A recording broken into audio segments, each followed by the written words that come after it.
A mortgage broker in Scotland, I am usually one of the first point of contacts that a first time buyer has. They'll usually reach out to me early in the process in order to make sure that they can get their finances sorted out. And one of the first professionals that I'll introduce them to in the process is a solicitor. The reason that I introduce clients early on to a solicitor is because of the legal practices that need to happen at the back end of the process. And it's important for people to understand the costs involved in buying their first home. So to understand that as early in the process as possible is key. Today, I'm going to be talking to you about the role of a solicitor and some of the things that they will do in order to help you buy your first home if you're looking to buy a house in Scotland. One of the solicitors, the key things that solicitors will step in and do is help you understand the legal process involved when you go to buy a house in Scotland. And it's important, firstly, that you understand the actual buying process so that you can understand the type of solicitors that are out there and the roles that they'll be performing. Now, there's lots of things involved in buying your first home in Scotland. I like to keep things really, really simple. First thing that I would usually do with my clients is make sure that they can afford the mortgage. So that includes brief discussion about the total costs involved, whether it's how much deposit, how much legal fees they're going to need to set aside, checking out what the monthly costs of the mortgage are going to be, and making sure that what their requirements are deposit-wise, it's going to fit for them for affordability. Once that's all done, I would usually move on and get them their mortgage in principle certificate. And once they've got that, they can go to the market and look for the house. Once they've got that, it's just about applying for a mortgage.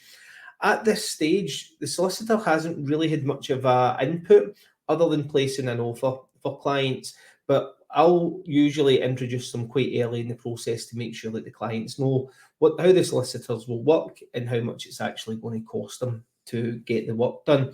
But typically, once that application's in, that's when a solicitor's work really starts. Now, you really do need a solicitor to take care of all of the legal side of things. And most of the time, you'll actually be instructed to get a solicitor to place offers for you as well. So you can place verbal offers on properties, but generally speaking, most estate agents will ask for a formal offer to come in from a solicitor before they remove a house from the market. Solicitor is also there to protect you and make sure that the house that you're buying is actually going to be adequate security. It's going to meet the lender's criteria.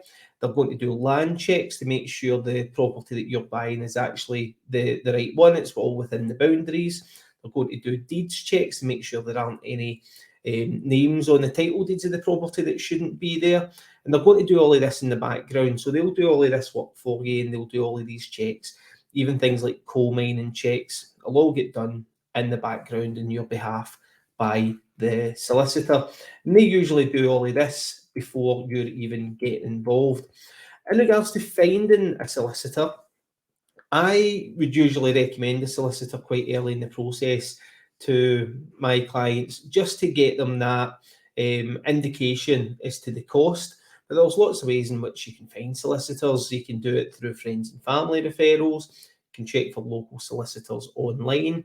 Usually when talking to clients, I'll give them a kind of guide as to what they should be expecting to pay.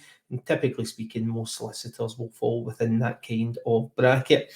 If you don't know anyone that's recently bought a house, and if you don't have access to solicitors, mortgage brokers, and I would usually recommend someone. So if anyone does need a solicitor, whether they're using me as their broker or not, reach out to me.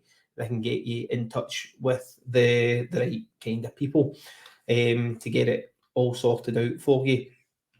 Then once you have chosen your solicitor and found your solicitor, whether that's you found them online, you've got a friend that's used them, or you're taking your broker's recommendation, once you're using that solicitor, it's really, really important to understand how you are going to work alongside that solicitor and how they're going to work for you. What I generally find with solicitors is that they'll work one of two ways. They will either wait until everything sorted out for your mortgage before they will start working on your case. The way that this typically works is some solicitors will not do anything. They'll place the offer, and not until that mortgage offer comes in, they won't look at that case again. Now, there's nothing wrong with doing it like this, and arguably it's a good business model, because it means that then they're not working in things that might get declined, which doesn't happen often, but might get declined. So they're not doing work that they ultimately don't need to be doing. But in my experience, what I've found that this causes is potential issues further down the line. If a solicitor's not going to be working on the case alongside the broker and doing all of the checks as the application's sitting there, it might mean that they'll go to do checks when they're 2 weeks out from entry and pick up on something, and entry dates get delayed. So ask your solicitor if that's the way that they're going to work. The other way is, as I mentioned, someone who's going to work alongside a mortgage broker. So if I was to submit a mortgage application today, your solicitor would know about it, and it's likely that they've already started the land registry searches. They're doing coal mining searches if it's required. They're talking to the seller's solicitor to start getting things agreed. They're talking about entry dates, because all of these things take time. Typically, if a solicitor can send an email, it could be a couple of days before they're getting a response to that, and you don't want that kind of delay 2 weeks to go before you're due to move in.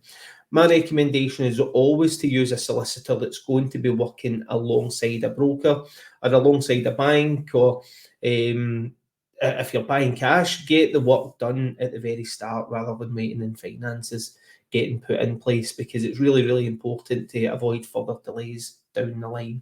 So that's what I would suggest in regards to the kind of solicitors that you should be looking to work with. Solicitors that, when they do these checks, they can pick up on some issues, and I've heard lots in my time. I've saw clients buy brand new houses. So you would think brand new houses, there's not going to be any issues with the title deeds. Well, actually, there was a part of the land that the clients owned in their title deeds. It was actually part of a common footpath. So what the solicitor did was they picked up in that, and they had to go and make amendments to the actual groundwork, because they hadn't actually factored in the fact that it wasn't actually suitable. I've heard clients come to stories about wheelie bins and how there's been disputes over these kind of things, and solicitors can pick up on all of these kind of things, and before they become an issue and start all the negotiating and that kind of thing. They'll also have a look at things like timber reports, damp reports, and make sure that the property is going to be suitable for entry before you get the keys and find out further down the line that there is issues. But that's it from me. Don't forget to check out some of the other videos that I've done. I've done one on solicitors previously, and if you are a first-time buyer, don't forget to check out the first-time buyer playlist that I've got in my channel. If you do like these videos, please give it a like, and don't forget to subscribe to the channel to make sure that you're keeping up to date with all of the hints and tips.